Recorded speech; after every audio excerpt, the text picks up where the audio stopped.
Hi everyone, it's amazing today to be at the studio of Peter Ryan. Peter Ryan is the illustrator of A Whale of a Day in Botany Bay. Thanks Peter for having me here in your studio to talk to you a little bit about the process of your illustrations for A Whale of a Day. I'm happy to be here. Happy to show you around the artworks and how I kind of created them for A Whale of a Day at Botany Bay. My background originally was 2009. I was a fine artist and used to sell oil paintings and pencil sketches predominantly. And then over the years, I included things like murals, digital art, animation, and now Whale of a Day was my first illustrated children's book. So prior to being an artist, I was an animator for many years, and I loved storytelling. So I love storytelling in animations, I love storytelling in my artwork, and I also have written a few of my own stories. But the animation side of my work really helped in how I created and put together A Whale of a Day in Botany Bay, starting with the storyboarding side of it all. When I got your words for The Whale of a Day at Botany Bay, I guess I first broke them all up into their little categories and created my own storyboard. Because of my animation background, I'm really used to being able to do that, and that was really fun for me to be able to make sure each page was different from the last, but that the story would sort of flow through. When I was creating the artworks, I started off with these rough sketches, and they were my storyboard, and I actually just kept them and blew them up because when I transferred these sketches onto the gesso boards to paint on, I wanted to capture all my original markings and lines, and as an artist, that's what I love to do with all my paintings. I kind of like trying to make sure each artwork has that hand feel about it, and that sort of it's the energy you get from the initial sort of line stroke of that initial concept drawing, so it keeps it all the way through from the very first sketch all the way on to the final artwork. Here's the original sketch that I transferred onto the gesso board.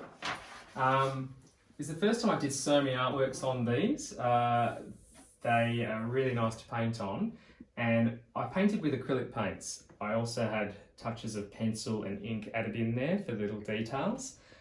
I'm normally an oil painter by nature, but the acrylics made painting about the 20 so paintings for A Whale of a Day a lot quicker process for drying times and finishing everything off.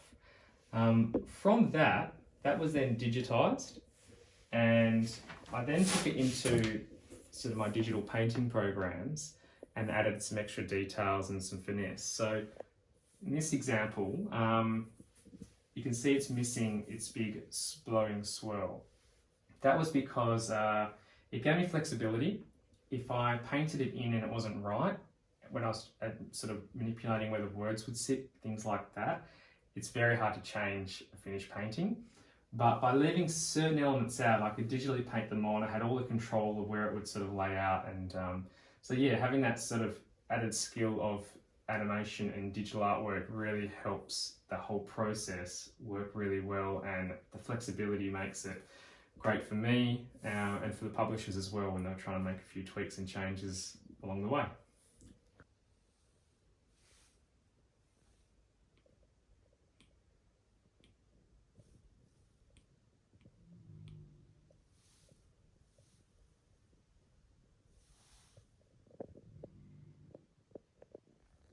Peter, I noticed when you got the words for A Whale of a Day in Botany Bay, you decided to create Wilbur as a red whale. Can you talk to us a little bit about why you decided to make Wilbur red? Yeah, sure. Well, I took a lot of artistic license with Wilbur when I was going through his designs, and mainly I thought, well, because he's actually a blue whale, I thought it was funny the fact that he could be a red blue whale, but also that there's a lot of blues, there's a lot of teals and turquoises in this picture because we're out in the sea. So I needed a colour that was going to be a complete contrast to those. So it kind of made it twofold. It made it that one, we could see Wilbur wherever he was in each page, but also it just gave him that bit of flair and fun and personality of being a red-blue whale. I kept a few little traits of the blue whale, like the little conch on top is part of a blue whale's sort of nature, and yeah, but other than that, I had a lot of fun making him quite unique. I'm really grateful to be part of A Whale of a Day at Botany Bay. It was my first illustration book published, and a lot of hard work went into this, and I got a lot of great feedback from everyone that has seen all the beautiful artwork pictures, so I'm really grateful for that. It was fantastic, Peter, having you as the illustrator for this story, and Wild Eyed Press for publishing this picture book. Peter, if we would like to find some more about you or some of your artwork and find that, where would people viewing this go to? My website is peterryanart.com.au. There you'll see heaps of different projects, school workshops, and all my artwork, portfolios and things you can buy in the online store.